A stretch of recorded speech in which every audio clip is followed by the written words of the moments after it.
Nabi SAW tersempurnakan bukan hanya sekedar dengan fisiknya sehingga setiap orang melihat langsung terpukau dan tertarik, juga beliau memiliki khuluqiyah, karakter, sifat yang sempurna.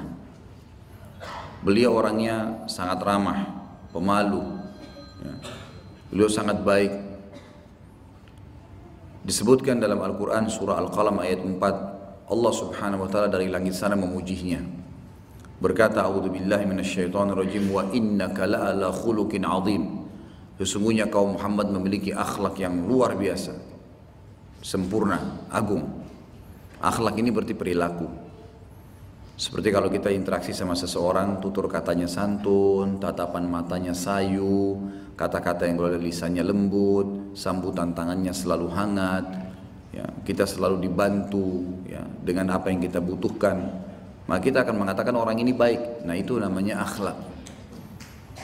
Jadi penilaian akhlak itu dari perilaku kita, interaksi sama seseorang, bagaimana semuanya, tatapan matanya, ucapan suaranya, sambutan tangannya, apa saja dari dia, semuanya membuat kita nyaman. Itu berarti orang yang berakhlak yang luar biasa. Beliau mengatakan dalam sebuah hadis sahih riwayat Imam Muslim, innama bu'ithtu liutammima makarimal akhlak.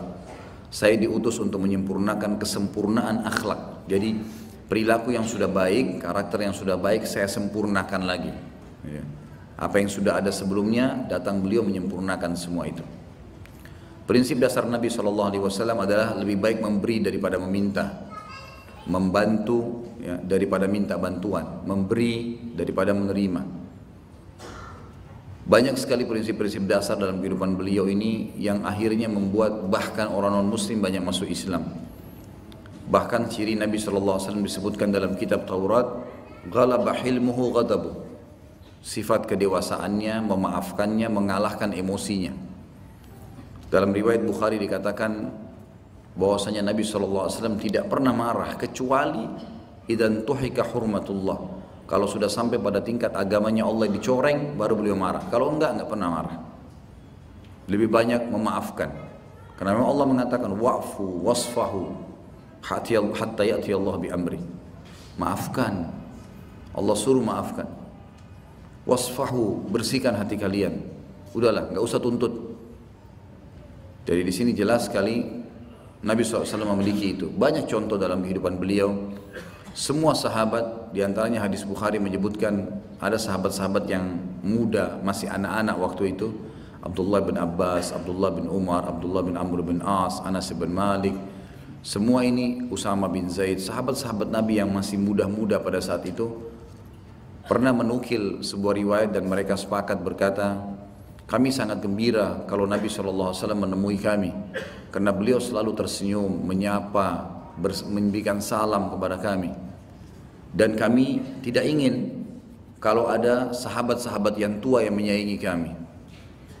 Sampai salah seorang di antara mereka pernah duduk, tradisi Nabi SAW kalau habis sholat di waktu subuh atau di waktu asar biasanya, ini Nabi SAW dihidangkan susu unta atau susu kambing salah satunya, kemudian ditaruh di sebuah wadah, lalu beliau meminumnya dan sisa beliau diberikan kepada orang yang sebelah kanannya. Lalu sahabat membuat lingkaran dan mereka meminum dari bekas mulut Nabi SAW, dibagi-bagi, dan sahabat yang kedua meminum bekas mulut sahabat yang pertama, terus begitu sehingga hilang semua rasa sombong di antara mereka. Ada satu waktu salah satu sahabat ini yang masih anak-anak, kalau saya tidak salah waktu itu Abdullah bin Mas'ud, saya tidak salah. Kemudian duduk di sebelah Nabi SAW, lalu waktu Nabi SAW minum susu dan ingin memberikan kepadanya, Nabi SAW bercanda, mengatakan, wahai Ibnu Mas'ud, apa kau ridha kalau saya kasih wadah ini kepada orang yang di sebelahmu karena lebih tua? Maka dia mengatakan, tidak demi Allah ya Rasulullah, saya yang harus minum duluan. Nabi SAW dirindukan oleh semua orang, menyapa semuanya orang. Beliau selalu lembut, santun. Kalau ada sahabatnya yang tidak hadir di masjid ditanya, mana fulan, kalau sakit dijenguk. Bahkan beliau pernah menanyakan seorang wanita, ibu-ibu yang suka nyapu masjid, hilang tiba-tiba nggak ada. Subuh masih ada, duhur sudah nggak ada. Kata Nabi SAW, mana ibu itu? Biasanya ada ikut di saf wanita. Maka kata sahabat tadi, ya Rasulullah, waktu duha meninggal dunia. Kata Nabi SAW, kenapa kalian tidak beritahukan kepada saya? Lalu beliau pun pergi ke kuburannya, kemudian beliau mendoakan jenazah si ibu tadi. Dalam riwayat Bukhari yang lain dikatakan Nabi SAW pernah berjalan dengan beberapa sahabat, maka datanglah seorang budak wanita yang masih anak-anak, masih muda, yang datang, dalam riwayat ini dikatakan belum balik wanita ini, memegang tangan Nabi SAW lalu menariknya ke seberang jalan sambil berkata, ya Rasulullah, tuan saya, majikan saya sangat kasar, tidak baik sama saya ingin Anda berbicara dengannya. Maka Nabi SAW segera langsung menyambut tangannya dan pergi ke tempat tuannya lalu menasihatinya sampai akhirnya budak tersebut dibebaskan. Jadi Nabi SAW berperilaku yang luar biasa. Seorang pendeta Yahudi masuk Islam disebabkan karena perilaku Nabi SAW. Mungkin saya pernah sampaikan kisah ini, saya lupa juga. Tapi kalaupun sudah, anggap review, gitu kan. Seorang pendeta Yahudi, tidak disebutkan kisahnya dalam namanya, dalam kisah ini pernah mengutangkan kepada Nabi SAW 20 sak kurma. Kemudian Nabi SAW pun ya, sepakat untuk dibayar waktu tertentu. Sebelum tiba waktunya, Yahudi ini sudah datang, lalu tiba-tiba datang mencekik Nabi SAW di depan para sahabat di masjid. Sementara Nabi duduk, orang ini datang dan mencekik dengan imamahnya Nabi SAW, imamah Nabi. Maka semua sahabat marah, termasuk Umar bin Khattab yang sedang duduk di saf pertama, lalu mengatakan, ya Rasulullah, izinkan saya tebas lehernya Yahudi ini. Maka Nabi SAW memberikan isyarat, sudah Umar.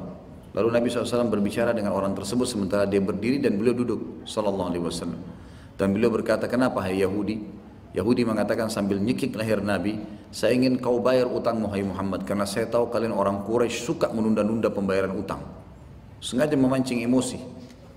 Kata Nabi SAW, belum tiba waktunya. Dia bilang, tapi saya ingin kau bayar sekarang. Kata Nabi SAW kepada Umar, wahai Umar, pergilah ke Baitul Mal, ambilkan 20 sak utang kurma saya, tambah lagi 20 sak. Kata Umar, ya Rasulullah, 20 sak pertama utang Anda, 20 sak kedua untuk apa?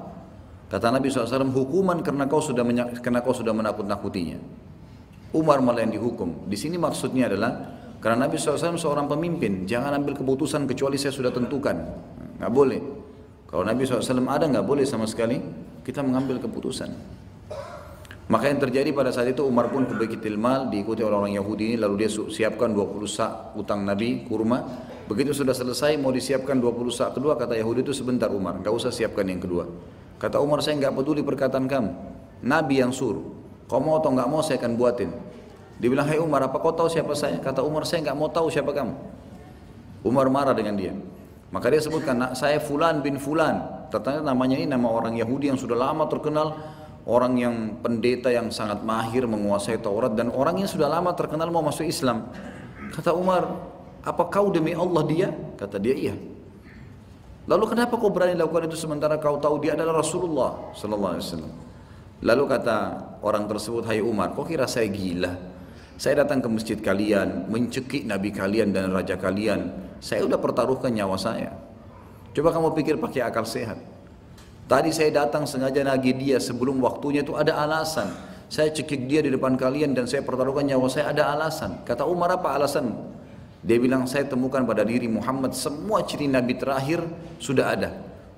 Masalah garis keturunannya, asal kotahnya, hijrahnya, semuanya sudah benar, semua sudah. Tinggal satu yang belum. Ghalaba hilmuhu ghadabu. Rasa kasih sayangnya dan bijaksananya mengalahkan emosinya. Jadi saya tadi sengaja lakukan itu, saya memancing emosinya. Ternyata Umar betul apa yang dikatakan dalam Taurat, dan asyhadu an la ilaha illallah wa anna Muhammad Rasulullah. Masuk Islam gara-gara perilaku Nabi sallallahu alaihi wasallam.